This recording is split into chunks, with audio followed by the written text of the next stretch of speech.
तो चलिए आज हम बनाते हैं। मैंने यहाँ पर 2 रेसिपी बनाई हैं। तो सबसे पहली रेसिपी जो मैंने बनाई वो बेहद ताकतवर है। आप यकीन नहीं मानेंगे, इसमें किसी भी तरह का ड्राई फ्रूट मैंने नहीं मिलाया है और इसके ताकत के इसके फ़ायदे इतने हैं कि मैं आपको बता नहीं सकती। अगर आप मेरी इस वीडियो को देखेंगी तो आप खुद जान जाएंगे इसको खाने से कितने फ़ायदे होते हैं, इसको बनाना कितना आसान है और बहुत ही कम लागत में ये बनकर रेडी हो जाती है। तो मैंने इसको कैसे बनाया है, बहुत ही आसानी से बनाया। चलिए शुरू करते हैं अपनी इस वीडियो को। तो यहाँ पर देखिए जो मैं बनाने जा रही हूँ, तो इसको मैं यहाँ पर मैंने लिया है 2 चम्मच कमरकस। तो ये जो था हर जगह मिल जाता है, आयुर्वेद वालों की जो दुकानें होती है बहुत आसानी से मार्केट में ये मिल जाता है। ये बहुत ही फ़ायदेमंद होता है, ये पेड़ के तनों से निकाला जाता है और इसका नाम ही है कमरकस। तो समझ लीजिए इसका मतलब है जो हड्डियों के जोड़ वगैरह, कमर में जो दर्द होता है, ढीलापन आ जाता है, उन सबको ये कस देता है। तो अगर आप इसमें देख लीजिए हल्की सी लकड़ी वगैरह है तो उनको हटा दीजिए और ये बिल्कुल साफ साफ सा मैंने लिया हुआ है। तो इसको हमने लिया है 2 चम्मच। इसके बहुत ही फ़ायदे हैं। जॉइंट में जो दर्द होता है उसके लिए बहुत फ़ायदेमंद है, कमर के लिए तो बहुत ही मुफीद चीज़ है। तो मैंने इसको 2 चम्मच लिया हुआ है और यहाँ पर देखिए इसके साथ मैंने लिया है 250 ग्राम अलसी। तो अलसी के तो बेहद फ़ायदे, ये पेट को बहुत फ़ायदेमंद पहुँचाता है, आँखों के लिए, रोशनी के लिए और हाजमे के लिए। प्लस इससे जो होता है आपका जो बैड कोलेस्ट्रॉल होता है उसको दूर करता है और अच्छा कोलेस्ट्रॉल को जिसमें पैदा करता है। तो देखिए इसको भी बिल्कुल मैंने साफ़ कर लिया। इसमें जो लकड़ी वगैरह होती है उन सबको चुनकर निकाल लेना है आपको और इसको इस तरह। तो सबसे पहले हम अलसी को थोड़ा सा रोस्ट करेंगे। तो देखिए एक पैन ले लेंगे और इसको हम पहले भून लेंगे। तो इसको भूनने के लिए हमें क्या करना, गैस की फ्लेम को हम लो ही रखेंगे क्योंकि ये जल्दी से जलने लगती है। इसको हम कम से कम 4 से 5 मिनट तक भूनेंगे जब तक कि इसमें चटकने की आवाज़ ना आने लगे। अगर आप गैस को फ्लेम को तेज़ रखेंगे तो ये जल जाएगी, जलने से ये कड़वी हो जाती है। तो अलसी के बेइंतहा फ़ायदे होते हैं। ये चेहरे के लिए, बाल के लिए, पेट के लिए ये बहुत ही फ़ायदेमंद होती है। अगर आप इसको खा लो ताकत से भरपूर होती है और इसका इस्तेमाल बच्चे बड़े सभी कर सकते हैं। तो ये देखिए इसको मैं इस तरह से रोस्ट कर ले रही हूँ, यानी कि भून ले रही हूँ। इससे भूनने से क्या होती है, ये काफ़ी दिन तक अगर आप रखें तो ये ख़राब नहीं होती है। हमारे नानी दादी के ज़माने का नुस्खा है, जिनके कमर में दर्द होता है, जोड़ों में होता है। अगर बच्चों को भी अगर आप ये देंगी तो बहुत फ़ायदेमंद है। अगर एक सर्दी में आप इसको बनाकर खिला देंगी तो पूरे सालों साल इसकी ताकत जिसमें बरकरार रहती है और जो दर्द वगैरह होता है वो भी बिल्कुल दूर हो जाता है। तो मैं इस तरह से इसको अच्छे से रोस्ट कर रही हूँ। तो आप देख सकते हैं बिल्कुल गैस के मैंने फ्लेम को लो ही रखा है क्योंकि हाई पे ये जलने लगेगी। अलसी हमारी भुन चुकी है। इसको भूनने में हमें 4 से 5 मिनट लगे हैं क्योंकि मैंने मीडियम लो फ्लेम पर भुना था। ये सेहत के लिए जैसे कि मैंने कहा बहुत ही फ़ायदेमंद होती है। ये बहुत पुराने ज़माने से चली आ रही। तो इसको भी हम एक जगह निकाल लेंगे, थोड़ा सा ठंडा होने देंगे। तो यहाँ पर देखिए मैंने कमरकस को ले लिया है और यहीं पर हम ले रहे हैं 2 चम्मच सौंफ को। इन दोनों को भी हमें थोड़ा सा भून लेना है। तो इसके भी बहुत फ़ायदे होते हैं। सौंफ जो होती है वो आँखों की रोशनी को बढ़ाती है, बहुत ही अच्छी होती है और दिल को भी बहुत फ़ायदा पहुँचाती है। कमरकस इसलिए हम लोग इस्तेमाल करते हैं, जो कमर में दर्द होता है उसके लिए बहुत ही मुफीद है और जो बैड कोलेस्ट्रॉल को भी कम करती है, कोलेस्ट्रॉल के लेवल को बराबर रखती है और जो बॉडी में दर्द होता है उसको भी ये बहुत हद तक ही कम कर देती है। तो ये बहुत ही ज़्यादा फ़ायदेमंद होता है। इनको भी हमें अच्छे से थोड़ा सा रोस्ट कर लेना है 2 से 4 मिनट के लिए। फ्लेम को हाई कहीं पर भी नहीं करना है। हो चुकी है कमर कस के। ये भी फ़ायदे हैं कि जहाँ पे शानों में दर्द होता है, कंधों में दर्द होता है, उसके लिए भी बेहद फ़ायदेमंद है। बोन्स को मजबूत करती है। यहीं पर मैं खुशबू के लिए डाल रही हूँ पाँच इलायची, छोटी इलायची लिए मैंने। इसके भी बहुत ही ज़्यादा फ़ायदे हैं। तो इन सबको हम निकाल लेंगे। तो ये देखिए यहाँ पर मैंने चने लिए, जितनी मैंने अलसी ली है उतनी ही चने लिए। तो चनों में अगर हल्का सा छिलका चढ़ा है तो कोई दिक्कत की बात नहीं, ये भी बहुत फ़ायदा करता है। और एक चीज़ मैं आपको और बता दूँ, चने वैसे भी भुने होते हैं लेकिन मैं इसलिए थोड़ा सा इसको भून ले रही हूँ 1-2 मिनट के लिए। तो इसकी शेल्फ लाइफ, जो मैं रेसिपी बनाऊँगी उसकी शेल्फ लाइफ बढ़ जाती है। तो चनों के भी बहुत ही फ़ायदे होते थे। आप जो जानती हैं भुने चनों से खून की कमी को दूर करता है, जिस्म को ताकत देता है, हीमोग्लोबिन बहुत ही ज़्यादा होता है। जो इसमें मैं चने डाली और एक ऐसी चीज़ डालूंगी जो दोनों जब मिल जाएंगे तो आप समझिए हीमोग्लोबिन की कमी को, खून की कमी को बहुत ही जल्दी ये दूर कर देता है। तो मैं इसको सिर्फ 1-2 मिनट ही इसको इस तरह से रोस्ट कर लेंगे और इसे भी हम निकाल लेंगे। मैं आधी कटोरी भुनी मूंगफली ली है, थोड़ी भुनी हुई है। मैं हल्का सा इसको और रोस्ट कर ले रही हूँ। अगर आपने कच्चा लिया है तो उसको 4 से 5 मिनट तक भुनिए। मेरी थोड़ी भुनी हुई है तो इसको मैं सिर्फ 1 से 2 मिनट तक इस तरह से चलाकर रोस्ट कर लेंगे। मूंगफली भी बहुत ही फ़ायदेमंद होती है, हेल्दी होती है। तो इसलिए आप मूंगफली का भी इस्तेमाल इस रेसिपी में मैं कर रही हूँ। मैं जिन जिन चीज़ों का इस्तेमाल कर रही हूँ एक बार आप ये बना कर देखिए। इम्यूनिटी बूस्टर है ये रेसिपी। अगर आप इसको बनाकर खाएंगे तो यकीन मानिए आपको जो भी दर्द होगा कमर में, सबको बहुत ही ज़्यादा फ़ायदा पहुँचाने वाली है। तो यहाँ पर देखिए मैंने नारियल लिया हो। तो ये जो नारियल लिया ये बुरादा नहीं है, जो पूरा गोला आता है मैंने उसको लेकर कद्दूकस से घिस लिया है। इसके फ़ायदे बहुत अच्छे होते हैं। जो आप मार्केट में मंगाएंगे घिसा हुआ उससे ज़्यादा ये बेस्ट होती है। तो आपको इस तरह से इसको करके डालिए तो ज़्यादा फ़ायदा पहुँचेगा। यानी कि नारियल जो होता है वो बालों और स्किन के लिए बहुत ही फ़ायदेमंद होता है। जैसे कि मैंने कहा कमर कस के 2 फ़ायदे और भी होते हैं, जिनकी स्किन रूखी होती है उनके लिए भी बहुत फ़ायदा पहुँचाती है और बालों के लिए भी। तो यहीं पर देखिए मैंने 2 चम्मच सफ़ेद तिल लिए हुए हैं, इनको भी हमें हल्के से रोस्ट कर लेना। तिल के भी बहुत फ़ायदे होते हैं, ये खून की कमी को भी दूर करता है और जिस्म को ताकत भी बहुत पहुंचाता है। कि इसको इस तरह से हम पैन पे छोड़ देंगे और गैस के फ्लेम को बंद कर देंगे, क्योंकि पैन गर्म है, उसमें ये अच्छे से भुन जाएगा। तो चलिए अब सबसे पहले हम पीस लेते हैं अलसी को। 250 ग्राम गुड़ ले लिया है और इसका मुझे एक शीरा जैसा बनाना है, यानी कि बहुत ही ज़्यादा गाढ़ा नहीं, मैं आपको बताऊंगी आगे चलकर कि कैसे बनाना है। तो यहाँ पर हम इसमें सिर्फ आधा कप पानी डाल रहे हैं और इसको मेल्ट होने देंगे जब तक कि मेरा ये गुड़ पक रहा है। तो चलिए जो मैंने और भी अलसी वगैरह रखी थी उन सबको पीस लिया है। तो चलिए मैं आपको वो दिखाती हूँ और इसको इसी तरह से गैस पे हम छोड़ देंगे। अलसी को पीस लिया तो आप देख सकती हैं पीसने के बाद इसमें बेहद उम्दा खुशबू आने लगती है और इस तरह से इसका एक पाउडर बन जाता है। बहुत ही ज़्यादा बारीक नहीं होता, हल्का सा दरदरा होता है। और यहीं पर देखिए जो मैंने भुने चने लिए हुए थे उनको भी मैंने पीस लिया है, उसको भी हमें इसी में मिला देना है। और यहाँ पर मैं आपको दिखाती हूँ जो मैंने कमरकस और इलायची और सौंफ लिया था उसको भी हमने पीस लिया है, उसको भी हमें इसी में मिक्स कर देना है। और यहाँ पर जो हमने तिल और नारियल लिए थे इसको हमें पीसना नहीं, इसका इस्तेमाल हमको इसी तरह से इस रेमेडी में करना है। इन सबको डालने के बाद अब चलिए गुड़ को मेल्ट कर लेते हैं। कर दिया। यहाँ पर हम डालेंगे मूंगफली को। तो देखिए मैंने मूंगफली को इस तरह से मोटा मोटा सा कूटा है, क्योंकि जब ये आप खाएंगे तो जब मुंह में इसके दाने आते हैं तो बहुत ही टेस्टी लगते हैं। अभी सबको हमें अच्छे से मिक्स कर देना है जितनी भी चीज़ें मैंने ली हैं। और देखिए चलिए अब दिखाते हैं, गुड़ मेरा रेडी हो चुका है। मैंने कहा था इस तरह से गुड़ को हमने मेल्ट कर लिया। मैं आपको दिखाती हूँ, जैसे हल्का सा आप छुएंगी बिल्कुल हल्का हल्का सा चपचपाने लगे, बस इसी टाइम हमें क्या करना है, इसमें हम डाल देंगे देसी घी को। तो ये आप अपने हिसाब से डाल सकती हैं, लेकिन मैं यहाँ पर 4 चम्मच देसी घी का इस्तेमाल कर रही हूँ, जिससे जो मैं बना रही हूँ इसकी ताकत दुगनी हो जाती है। देसी घी वैसे भी हड्डियों के लिए बहुत फ़ायदेमंद होता है। तो मैंने यहाँ पर सिर्फ 4 चम्मच देसी घी का यूज़ किया है। और इन सबको डालने के बाद अब हमें क्या करना है, इसी गुड़ में इसको भी हम मेल्ट कर देंगे और गैस के फ्लेम को बंद कर देंगे, क्योंकि जो है गुड़ बहुत गर्म है और घी इसमें ही पिघल जाएगा। इस तरह से मैं बीच में एक होल जैसा कर दूंगी। और करने के बाद अब हमें क्या करना है, जो मैंने गुड़ को और घी को तैयार करके रखा है वो इसमें हमें डाल देना है। और देखिए इस तरह से इसको हम मिक्स कर देंगे। तो अभी आप ये देख रही है पतला है, अभी ये बिल्कुल गाढ़ा हो जाएगा, क्योंकि जो चने वगैरह का पाउडर होता है वो सब इसको सूख लेगा। तो देखिए ये बहुत ही फ़ायदेमंद है कमर दर्द के लिए, जोड़ों के लिए। आप एक बार इसको ज़रूर इस्तेमाल करिए और फिर इसके ढेर सारे फ़ायदे उठाइए। मैंने यहाँ पर एक थाली ले ली है और इसको इसमें हम जमा देंगे। आप चाहें तो इसको बर्फ़ी की तरह भी बना सकती हैं, आप चाहें तो इसको पिंडी की तरह भी बना सकती हैं। मैं इसको पिंडी की तरह ना बनाकर, यानी कि लड्डू की तरह ना बनाकर, मैं इस तरह से इसको जमा लूँगी। अभी इस तरह से हम इसको सेट करके छोड़ देंगे जब तक कि ये ठंडा नहीं हो जाता। देखिए इस तरह से मैं इसमें मिक्स कर निकाल लूँगी और ऐसे चम्मच से ही इसको इस तरह से बराबर से जमा देंगे प्लेट में।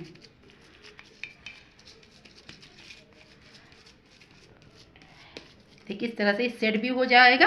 और जब यहाँ पर एकदम बराबर लेयर लेनी है, मुझे कहीं पर मोटा और पतला नहीं रखना है। तो देखिए मैंने इस तरह के एक चम्मच को ले लिया है और जो ये मेरी रेमेडी है इसको भी हम सब निकाल लेंगे पूरा ही।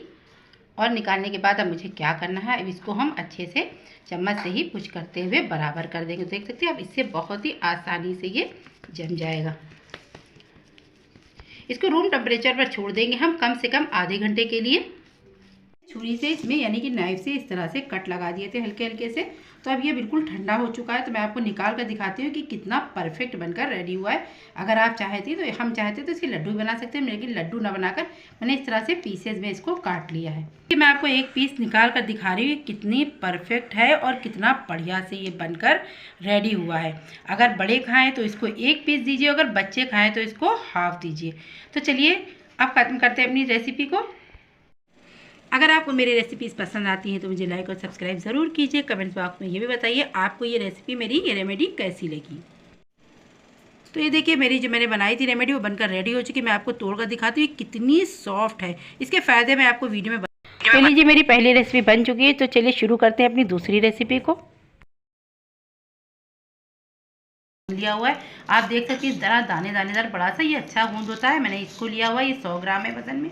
और यहाँ पर मैंने 1 कटोरी भर के ताल मखाना, अगर आप इसको वजन में देखेंगे तो ये 30 ग्राम है, क्योंकि ये बहुत हल्के होते हैं इसलिए ढेर सारे लग रहे हैं। और यहाँ पर देखिए हमने ली है अंजीर। तो इसको क्या किया है मैंने, यहाँ पर 100 ग्राम अंजीर लिए, इसको हमने पानी में, गर्म पानी में भिगो दिया था, जिससे कि ये एकदम सॉफ्ट हो गई है। और ये मैंने 100 ग्राम ली हुई है। और यहाँ पर हमने 50 ग्राम लिए हैं पिस्ता। और यहाँ पर देखिए हमने अखरोट को लिया हुआ है, 50 ग्राम ही मैंने अखरोट लिए हुए हैं। और यहाँ पर हमने 250 ग्राम हमने लिए हैं छुआरे, और इनकी जो गुठली होती है, बीच में बीज होता है, उसको हमने निकाल के इस तरह से इसको कर लिया। देखिए सारा देसी घी में बनता है, तो यहाँ पर हमने लिया है 250 ग्राम देसी घी।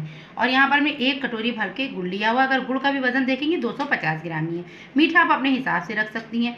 और यहाँ पर हमने देखिए लिया हुआ है 50 ग्राम बादाम है और 50 ग्राम मैंने काजू लिया हुआ। तो हमने सबकी क्वांटिटी आपको बता दी। अगर आप इसको इस तरह से क्वांटिटी से बनाएंगे तो बहुत बढ़िया आपका गोंद पाक बन के रेडी होगा।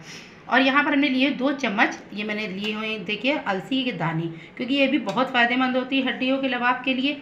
और ये मैंने तरबूज के बीज लिए हुए हैं 2 चम्मच। और ये देखिए मैंने यहाँ पर ली हुई, ये है आपको मैं दिखा रही हूँ, मैंने किशमिश ली हुई है, ये 50 ग्राम किशमिश है। और 2 बड़े चम्मच भर के मैंने सफ़ेद तिल लिया है। जितने भी मेवे आपको दिखाए हैं ये हड्डियों के लिए, सर्दियों के लिए बहुत ही मुफीद और फ़ायदेमंद चीज़ें होती हैं। हम तलेंगे गोंद, तो यहाँ पर हमने एक बड़ी सी कढ़ाई ली हुई है। तो जब गोंद तलते हैं तो थोड़ा सा घी ज़्यादा लेते हैं, क्योंकि गोंद जो है थोड़ा फूलता है। और कम घी में तलेंगी तो गोंद क्या होगा, आपका सूख जाएगा, बढ़िया से रेडी नहीं होगा। तो ये देखिए मैंने घी को थोड़ा मेल्ट कर लेंगे। और जब भी गोंद तलिए तो गैस को मीडियम लो फ्लेम पे रखिए, बिल्कुल हाई पे भी मत रखिए और बिल्कुल लो पर भी ना रखिए। तो ये देखिए सारा घी मेल्ट हो चुका है। तो हम इसको 2 हिस्सों में करके तलेंगे, इकट्ठा नहीं तलेंगे। और ये देखिए जैसे पॉपकॉर्न वगैरह होते हैं, ये उस तरह से बिल्कुल फूलने लगे तो आप देखेंगे बिल्कुल मेरा गोंद रेडी हो गया और आप इसको निकाल लीजिए। तो अभी आप देख सकती हैं कितने अच्छे से कलर बदल रहा है, बढ़िया से ये फूल रहा है, अच्छे से फूल गया, आप देख सकती हैं। अब इसको हम निकाल लेंगे और दूसरे गोंद को भी हम ऐसे ही तलेंगे जैसे कि हमने पहले वाले को तला है। जैसा कि हमने आपसे कहा कि गैस को मीडियम लो फ्लेम पर ही रखिए, वरना ये गोंद आपका इस तरह से रेडी नहीं होगा। देखेंगे आप ऐसे ही हमको इसको रेडी करना। तो हमने तल लिया, अब हम तलेंगे काजू बादाम जो हमने, इसको थोड़ा सा फ्राई कर लेंगे। और बहुत ज़्यादा नहीं फ्राई करेंगे, वरना ये कड़वापन आ जाता है, इसमें कड़वे लगने लगते हैं। इनको हमें सिर्फ 2 से 3 मिनट तक अच्छे से फ्राई करना है कि थोड़े से फ्राई हो जाए। 2 से 3 मिनट हो चुके हैं, इनको भी हम निकाल लेंगे।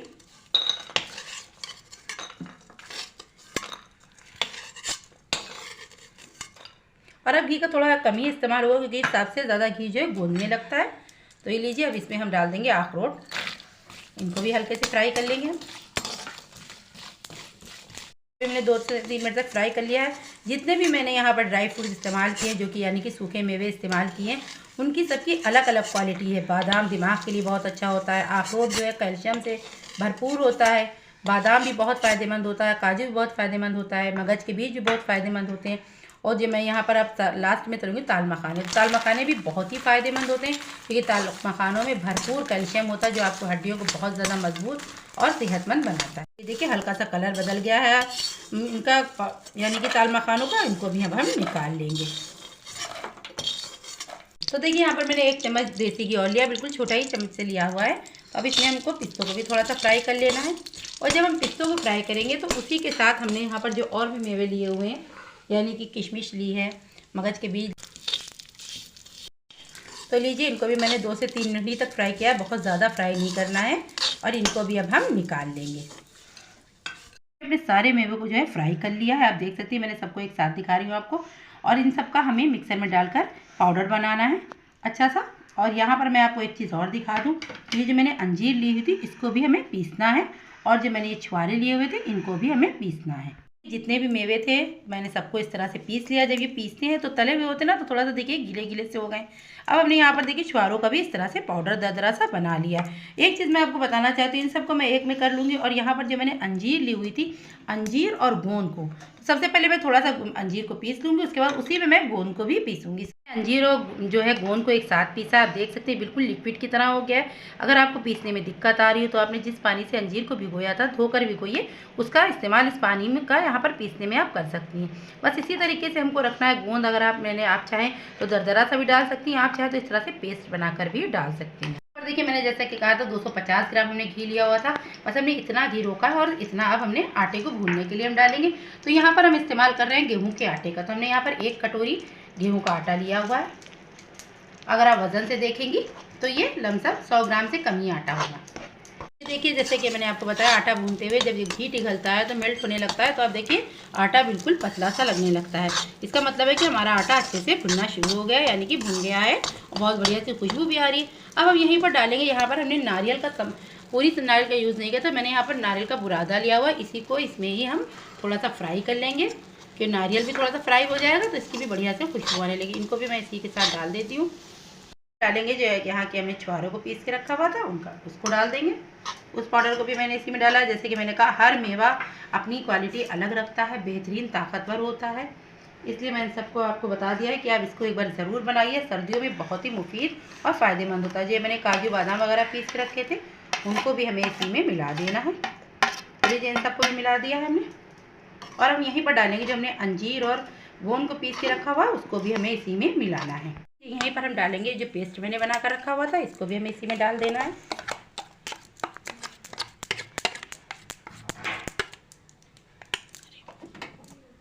तो ये देखिए, इन सबको हमें अच्छे से मिला देना है। इस तरह से मिला देंगे और अब हम यहीं पर डालेंगे गुड़। तो यहाँ पर मैं शक्कर या मिश्री का यूज़ नहीं कर रहे हैं। गुड़ देसी होता है और बहुत ही फ़ायदेमंद होता है, क्योंकि गुड़ कभी नुकसान नहीं करता। तो यानी कि मैंने क्वांटिटी बताई थी 250 ग्राम गुड़ को मैंने इस तरह से तोड़ लिया है। इसको भी हम इसी में मिला देंगे। तो ये देखिए, मैंने गुड़ भी डाल दिया और इसको इस तरह से अच्छे से मिक्स कर लेना है। और गैस के मीडियम लो फ्लेम पर ही रखिए, क्योंकि धीरे धीरे से गुड़ मेल्ट होता जाएगा और ये जो आपका गोंद पाक है थोड़ा सा पतला होना शुरू हो जाएगा। तो आप देख सकती हैं अच्छे से ये गुड़ मिक्स हो रहा है। बहुत ही बढ़िया सेहतमंद होता है ये। जैसे कि मैंने कहा, ये हड्डियों के लिए बहुत ही मुफीद है। सर्दियों में अगर आप सुबह इसको 1 चम्मच खा लेंगी तो आपको सर्दी ज़ुकाम से बिल्कुल दूर रहेंगी। ना नज़ला होगा, ना खांसी होगी, ना बुखार होगा, क्योंकि इतना ही ताकत से भरपूर होता है।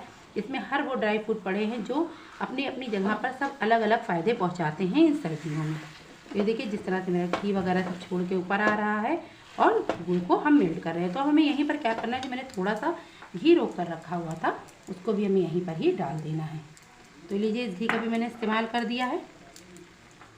और अगर आप चाहें तो इसको इसी तरह से खा सकती हैं, और अगर आप चाहें तो इसको जमा कर पीसेस भी काट सकती हैं। तो यहाँ पर मैं इसके पीसेस काटूँगी, मैं भी आपको दिखाऊंगी। मैंने एक प्लेट ली हुई है, ट्रे टाइप में है, उसमें इसको हम जमा देंगे। आप चाहें तो गोल थाली में भी जमा सकती हैं। घी सारा छूट चुका है, घी भी बढ़िया से हो गया और गुड़ भी अच्छे से उठ गया। मैं इसको बंद कर देंगे गैस के फ्लेम को और इसको हम एक थाली में जमा देंगे। इस तरह की क्रेट ले लिए, यानी कि ट्रे है जिसमें कवारे बनी होती है। अगर आप चाहें तो इसको थाली में भी कर सकती। हमने इसमें हल्का सा देसी घी लगा दिया था, इस तरह से इसको ग्रीस कर लिया है। अब इस हलवे को इसमें हम जमा लेंगे। तो देखिए, इस तरह पार्टनर चम्मच से हम इसको इस तरह से बराबर करते चलेंगे। आप देख सकती हैं, इस तरह से बहुत ज़्यादा मोटे पीसेस भी नहीं रखना है। तो हमको इसको अच्छे से इस तरह से बराबर करेंगे, एक साफ पीस निकले, कोई छोटा बड़ा या मोटा ना हो। बस इसको हम बराबर जमा कर इसको कम से कम आधे घंटे के लिए या तो रूम टेम्परेचर पर ही रख दीजिए या 10 मिनट के लिए इसको फ्रिज में रख दीजिए, इसको सेट होने के लिए। देखिए, मैंने इसको आधे घंटे के लिए छोड़ दिया था, अच्छे से सेट हो चुका है। अब हम इसके पीसेस काट लेते हैं। तो मैं इसके चौकोर पीस काट रही हूँ। आप चाहें तो अपनी ट्रेंगल शेप में भी काट सकती हैं। इस तरह से मैं, ये देखिए कितना सॉफ्ट है, कितनी आराम से कट रहा है।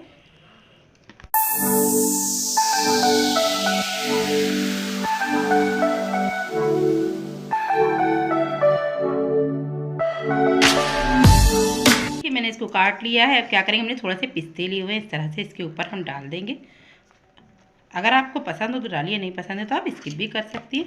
इस तरह से चम्मच दबा देंगे इसको। और अब मैं आपको निकाल कर दिखाती हूँ कि कितनी आसानी से ये पीस निकल रहा है।